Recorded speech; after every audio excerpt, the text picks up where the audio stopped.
Anti-natalism is another sort of form of delusion if you think about it, because there is absolutely no way that anti-natalism can succeed.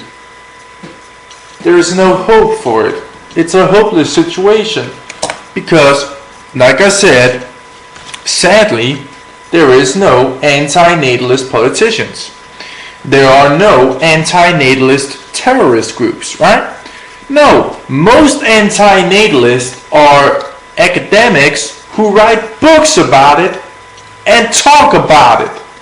Other anti-natalists just talk about it too. Over the years, there's been so many philosophers. It's all been said and done, right? But what has changed? Absolutely nothing has changed, because there's over 7 billion people. How are you gonna go to Africa or some other country and explain to them that they gotta use condoms or some shit, you know?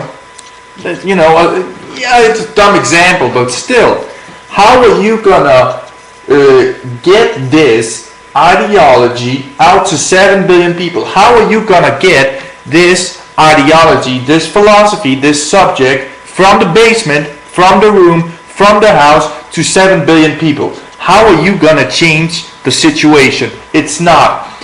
In reality, anti-natalism will be something that will be appreciated, that will make sense, that will make logical sense, and there is no absolute argument that can destroy anti-natalism with pure logic.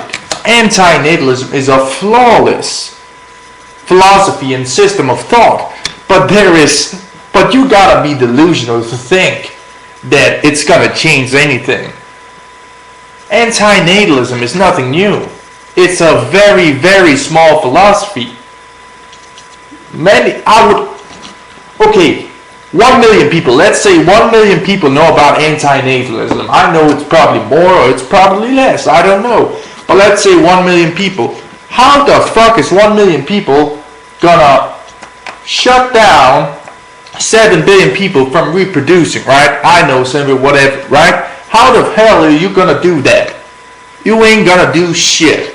In reality, most anti-natalists are gonna sit down, they're gonna continue reading, they're gonna continue studying and talking about it. Academics in their goddamn stupid college will talk about that life is not fair. Yes, life is not fair. Life is shit sometimes. It's full of garbage because most people were not blessed with being born good looking, being born rich, or being born with superior great genetics, or being born with a healthy brain with good brain chemistry.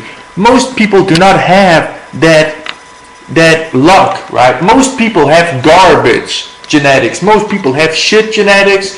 They have shit looks, and they pass it on to the children so they can suffer because they reproduced.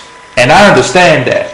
But you gotta be full delusional to think you're gonna convince 7 billion people to accept your ideology when in the real world you gotta organize a group, because in this world things only change with force and with violence, you could say. If you want real change right now, you gotta organize a group and you gotta force yourself into the system.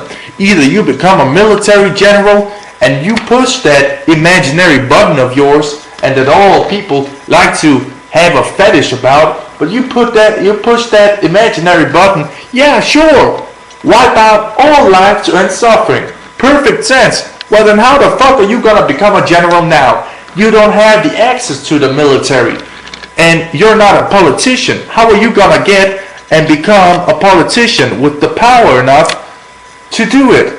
You can't. And if you organize a group, sooner or later you're gonna be fucked, because the people, ignorant people, will fight against you because they don't understand you. And then you're gonna die probably. And then people will pick up your philosophy and try again and fail, because you're up against maybe over 7 billion people, or 6 or 7 or 5 or something like that. And there is no way that you can win. There's no way you can win. It's a pipe dream. It's a fantasy for grown adult men who are and women who are not successful with life, because life is mostly shit for the unlucky. I understand that. I suffer every day. But life is mostly shit for the people who are not good looking, who are not rich, who are not blessed with good genetics or good brain wiring and chemistry, born healthy and all that good shit. Nah, some people are just not meant to be, right? Well, here's the deal. Anti-natalism is a dead end. There is absolutely nothing to do about it unless you're actually serious about the subject and you go into politics, go into the military, and just organize a group and do something there, not with some stupid ass sides. The only thing you're gonna change it with force, because you're not gonna you're not gonna be successful in explaining anti-natalism to ignorant people. And there are many people who will not understand anti-natalism no matter how much logic you make, because they're not capable of it. And that's how it goes. So anti-natalism is dead unless someone actually wants to bring change to the world.